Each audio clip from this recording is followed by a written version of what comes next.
जिनको हो exam crack करने का ऐसा जुनून, उनका तो हक बनता है ना टॉप एजुकेटर से सीखने का। अनअकैडमी देता है live classes bye India's top educators for over 30 exams. Unacademy, let's crack it. अब हम क्वेश्चन नंबर फर्स्ट है उसको सॉल्व करने जा रहे हैं। तो एक बार आपका ध्यान इधर होना चाहिए। निम्नलिखित संख्याओं को संख्या रेखा पर निरूपित कीजिए। संख्या रेखा पर निरूपित करने का मतलब अंकों को संख्या पर दर्शाने से है, लेकिन हमारे पास में यहाँ पर अंक नहीं है, यहाँ पर परिमेय संख्याएं दे रखी है। अब इनको कैसे आपको दर्शाना है, तो हमेशा ध्यान रखना है कभी भी आपको परिमेय संख्याओं को यानी जो अंश बटा हर का रूप दे रखा है, इसको अगर संख्या रेखा पर अपन हमारे को दर्शाना है तो कुछ इस तरह से दिमाग लगाना है कि अगर आप हर का भाग अंश में दे तो 1, 2, 3 ऐसे आंसर आ जाना चाहिए। अगर देखिए मैं यहाँ पर 4 का भाग 7 में दूंगा तो पॉइंट के अंदर आंसर आएगा। अगर मैं यहाँ पर 7 में 1 जोड़ दूँ और फिर 4 का भाग दूँ तो 7 और 1 8 बट्टा 4 यानी 4 दूनी 8। यानी मेरे को यहाँ पर जो 2 नंबर मिले हैं इससे ये पता चल रहा है कि मेरे को एक ऐसी संख्या बनानी चाहिए जो 2 तक जाए और फिर 2 से छोटे जितने भी मान होंगे वो 7 बटा 4 को दर्शा सकते हैं। कैसे, देखो मैं इसको ऐसे लिख रहा हूँ जैसे मैं एक संख्या रेखा बनाने जा रहा हूँ। अब तो यहाँ पर संख्या रेखा सबसे पहले स्टार्ट होती है 0 से। संख्या रेखा हमेशा 0 से स्टार्ट होती है और फिर ऐसे करके आगे बढ़ती है। 0 फिर 1 और फिर यहाँ पर 2। अब देखो 2 से मतलब है कि अगर इसकी जगह अपन 8 बटा 4 लिख के तो कोई फ़र्क नहीं पड़ेगा, नहीं पड़ेगा ना। तो 8 के पहले 7 आएगा तो ये 7 बट्टा 4, फिर 6 बट्टा 4, फिर 5 बट्टा 4 और 1 की जगह क्या आएगा 4 बट्टा 4, क्योंकि 4 का 4 के अंदर भाग देंगे तो 1 आ जाएगा। तो इस तरह से हमारे को ये संख्या रेखा बनानी आनी चाहिए। तो हमारे को यहाँ पर 7 बटा 4 चाहिए था, तो 7 बटा 4 तो 8 बटा 4 के पहला आएगा यानी ये 7 बटा 4। तो यहाँ पर हमारी जो परिमेय संख्या है इसको अपन व्यक्त कर सकते हैं। उसी प्रकार जो ये नीचे वाला क्वेश्चन है -5 बट्टा 6, इसको भी ऐसे कर सकते हैं। अगर मैं यहाँ पर ऊपर अगर मैं ऐसे संख्या किससे मानूँ कि ये जो है -1 -2 आ जाए, तो देखो अगर मैं -1 से इसको घटा दूँ इसको में से तो माइनस और माइनस प्लस हो जाएंगे, -6 बटा 6 आ जाएंगे यानी माइनस का 1 आ जाएगा। तो यहाँ पर माइनस की बात हो रही है तो संख्या रेखा अपन माइनस के हिसाब से बनाएंगे। तो लेफ्ट हैंड साइड की तरफ माइनस से स्टार्ट होते हैं अंक। तो यहाँ पर अगर मैं संख्या रेखा यहाँ पर कुछ इस तरह से बना दूँ, यहाँ पर रख दूँ 0 और अब लेफ़्ट साइड की तरफ बढ़ते हैं।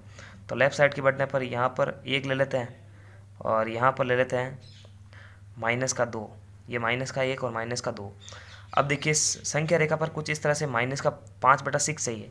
अगर यहाँ पर 1 की जगह अपन -6 बट्टा 6 लिख दे और अगर इसके पहले अपन लिख दे -5 बट्टा 6, फिर इसके बाद में लिख दे -4 बट्टा 6, फिर -3 बट्टा 6, फिर माइनस के 3 बट्टा 2 और फिर माइनस का 3 बट्टा 1 और फिर ये 0 है ही है। तो यहाँ पर संख्या रेखा कैसे दर्शा सकते हैं, -6 बटा 6 -1 के लिए तो इसके पहले जो एक संख्या आएगी वो आएगी क्या 6, यानी मतलब ऐसे गिनती बना रहे हैं, ठीक है। ऐसे 6 नीचे ही हैं, फिर 2 बट्टा 6, 1 बट्टा 6 और 3 बट्टा 6, 4 बट्टा 6, 5 बट्टा 6 और 6 बट्टा 6। तो -5 बटा 6 इसके पहले आएगा, तो इसके पहले यानी -1 के पहले वाला जो अंक है वो माइनस का 5 बटा 6 होगा।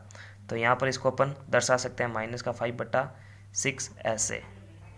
एक दो बार इसको रिपीट करना समझ में आ जाएगा। यानी अंश के अंदर कुछ इस तरह से अपने को कोई संख्या जोड़नी है घटानी है कि हमारे पास में -1 -2, अगर ये माइनस वाले ऋण थी यानी माइनस वाली संख्या थी इसलिए यहाँ पर माइनस का 1 2 चाहिए था। बाकी जो इसके ऊपर वाला हमने जो क्वेश्चन सॉल्व करा उसके अंदर हमारे को प्लस के अंदर आंसर चाहिए थे, तो हमने 7 का 8 बना दिया तो हमारे पास में 2 1 0 इस तरह से संख्या हमारे पास मिल गई। और हमारे को पता है कि 8 बटा 4 से पहले 7 बटा 4 आता है। उसी तरह -6 बटा 6 है तो माइनस का 1 और 1 से उधर चलने पर ही जो है 6 से पहले 5 आना चाहिए, फिर 4 आना चाहिए, 3 आना चाहिए। तो ऐसे ऐसे करके आगे बढ़ रहे थे। तो यहाँ पर परिमेय संख्या जो इसके सेकंड पॉइंट पर है ये इसको इस तरह से दर्शा दी। अब क्वेश्चन नंबर इसका जो दूसरा है उस पर एक बार ध्यान देते हैं। इसके अंदर तो बहुत ही सिंपल है ये कह रहा माइनस का 2 बटा 11, माइनस का 5 बटा 11 और माइनस का 9 बटा 11। अब हर समान है तो यहाँ पर सिंपल तरीके से इसको सॉल्व कर लेंगे। अपन क्या करेंगे, 0 से 1 के मध्य एक संख्या रेखा बनाएंगे और 11 ऐसे मान लेंगे, तो जो पॉइंट आएंगे उसके हिसाब से ही आएंगे। जैसे यहाँ पर देखिए, अगर हर समान है और 3 4 परिमेय संख्या दे रखी है आपको, तो हमेशा वो 0 और 1 के मध्य अंतराल में होगी। तो यहाँ पर 0 से स्टार्ट करते हैं और ये माइनस की है, इसलिए मैं लेफ्ट साइड की तरफ ही संख्या रेखा बना रहा हूँ, यहाँ से यहाँ तक। ठीक है, तो यहाँ पर मैं सबसे पहले स्टार्ट करूँगा। यहाँ पर कितनी लाइन चाहिए, 9 लाइनें चाहिए कम से कम। 1 2 3 4 5 6 7 8 9 10 11 12, और यहाँ पर 12 के अंदर ये 9 9 2 5 आ जाएंगे। तो जो पहली लाइन होगी वो माइनस का 1/11 होगी, दूसरी लाइन होगी माइनस का 2/11। तो यहाँ पर ये इस तरह से हमने दर्शा दिया। फिर जो 5 वाले स्थान पर 5/11 होगा, तो यहाँ पर 2 तो ये हो गया, 3 4 5, ये 5 माइनस का 5/11, और 9 चाहिए तो 9वें स्थान पर 6, 7वें, 8वें, 9वें माइनस का 9/11। तो यहाँ पर हमने दर्शा दिए। अब इस जो है इसको पूरी तरह से लिखते हैं, तो माइनस का 1/11 और माइनस का 3/11, माइनस का 4/11, माइनस का 6/11, माइनस का 7/11, माइनस का 8/11, माइनस का 10/11, माइनस का 11/11। तो यहाँ पर 1 दर्शा सकते हैं इसको, यहाँ पर इसको 1 दर्शा सकते हैं। तो 0 और 1 के मध्य ये परिमेय संख्या आ चुकी है। तो नमस्कार, थैंक्स फॉर वॉचिंग, और प्लीज़ चैनल को सब्सक्राइब करें, और पूरे चैप्टर की प्लेलिस्ट की लिंक आपको वीडियो के डिस्क्रिप्शन बॉक्स में मिल जाएगी।